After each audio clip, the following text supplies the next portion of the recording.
I'm 32 and I want to attract 25 to 30-year-olds even when I'm 45 or 50. Is it doable? How can I do this? Well, obviously, you got to read the book. You got to learn what creates attraction, or should I say, what reveals attraction. But the reality is meeting women is a side effect of having a great social life, a life that you're proud of. Because first and foremost, you need to get to a happy place. Because if you're happy, you're relatively fit. You don't have to be big, bulky Mr. Olympia, but you need. I mean, when you take into account 74% of all Americans are either overweight or obese, I mean, just being decently fit is going to set you apart from 75-80% of the competition. And so it's like all the girls I wrote about in my book, I didn't meet them on online dating. I've never in my life once had a long-term girlfriend I met on online dating. I met everybody. And I continue to always in person through my social networks, through my groups of friends, peer groups, people in my neighborhood, or going to an event. It's like my English girlfriend that I wrote about in the book. I was at a Tony Robbins event, and I knew maybe 15, 20 people and a sea of 3,000 people there. And she and we locked eyes and started eye fucking each other, and it was on. And when you know what to do when those moments happen, you're not thinking, oh, I want a specific age or this or that. It's like if you look at a girl and you think she's hot and she likes you and you're vibing at the same level, attraction's not a choice. So you shouldn't be focused on what can I do to meet girls in a certain age group. You need to get to a happy place where you love your life, you're proud of yourself, you're proud of your life, you're excited about life and your future. Because if you're not excited about your life, you're not going to be able to get a woman excited about it. So it really, the best connections are going to come as a side effect of your social circle.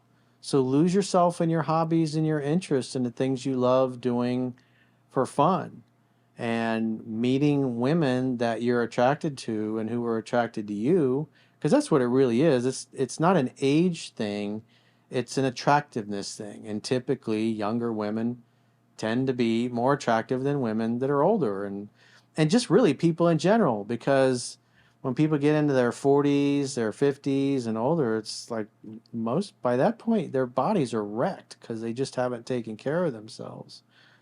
So being attractive and being able to attract other attractive women is a side effect of being happy, of being content, of being masculine, of being decently fit and in shape and taking care of yourself and having a good time.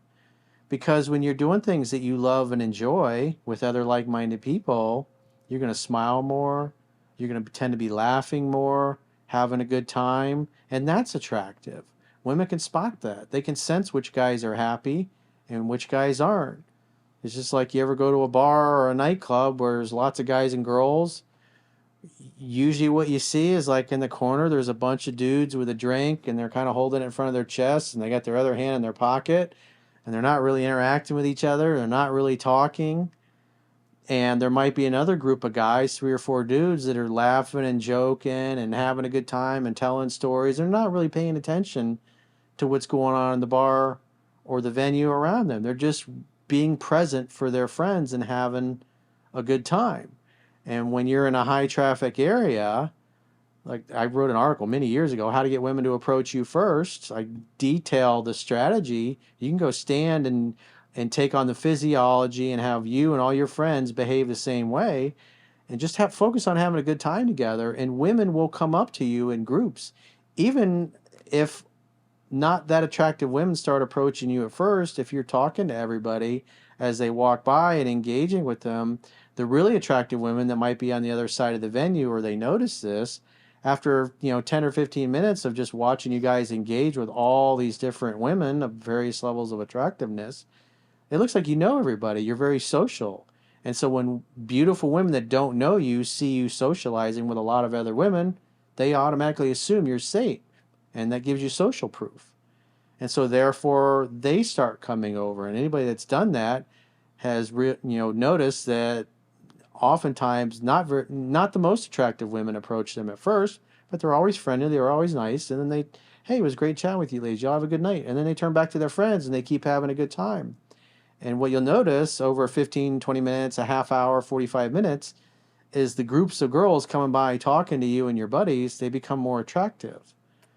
And you don't have to do anything other than going out and have fun with your friends, because most of those guys are going out, oh, I need to meet somebody, but they're not really happy.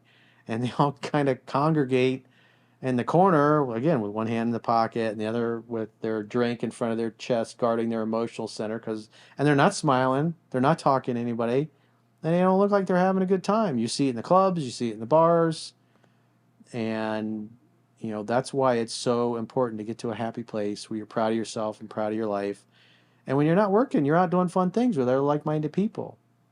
If you love boating, join a yacht club. If you love golfing, join a country club. If you love training and shooting pistol rifle, join a hunting club or take classes on that. Even though there might not be a lot of girls in those kinds of classes, you'll meet other like-minded guys that typically, and especially in the gun community, you get a lot of people in law enforcement, a lot of people that are from the special operations community, and they're just, what I found is that they're very high character, family oriented people. And when you become friends with them, they start inviting you over to their house or to lunch or to dinner. You get to know their families. And because you're hanging out with high character people, you'll meet other high character guys to become friends with, and you never know who they're going to introduce you to.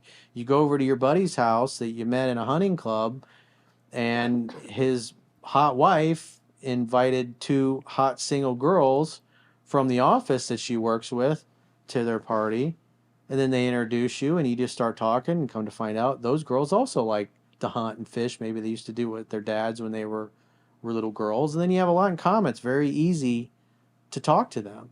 And so that's why it's important to lose yourself in your hobbies and your interests, because when you meet people, guys and girls, in those environments, the conversations flow very easily, because you like attracts like. People that like the same things tend to like each other. And so when you're having fun doing activities that you love and enjoy with other like-minded people, it's very easy to converse with them, and the attraction just naturally develops and grows from there. And it's easy to get numbers, it's easy to make dates, versus hoping to run into, a younger girl at a bar or on the street or in the grocery store or whatever, which it's still possible, but you're going to have much more success and you're going to click much better with people that you meet in your social circles and your social activities that you do for fun. And I feel like if you're doing a lot of young activities too, like how Erica likes to go paddleboarding, you're gonna find people who are like that Paddleboard and Paddleboarding. pickleball. Pickleball. Well, she has pickleball paddleboard too. Yeah. paddleboard. And you'll find people who are like younger, who are fit, who are But she's like a healthy. spastic retard on the pickleball ball courts. But she's meeting people out there. Yeah. And I was actually around that area yesterday. I went roller skating and I saw people of different ages. I saw older people, I saw younger people, and you'll meet all kinds of people usually when you're doing like a physical activity. Yeah, could my be neighbor tennis. just started doing Yeah, that. you're typically not going to see a lot of morbidly obese people on the pickleball court or playing tennis or stuff like that.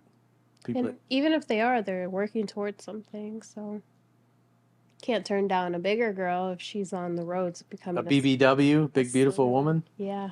Yeah, well, typically if she was big once, she oftentimes, if she gets lazy, she'll get big again in the future. That's like you see on Instagram. It's like transformation Tuesdays, and then I'll have like a woman that's like big, and then she gets like small, and then like you see also people post like trolling videos of like a bigger woman at the gym, and they're like, people are like pointing or laughing and stuff. It's like, what the heck? They're there getting after it, She's in the gym. Mm-hmm. Like, what's funny about that? She's trying to better herself. Like, that's not funny. It's rude.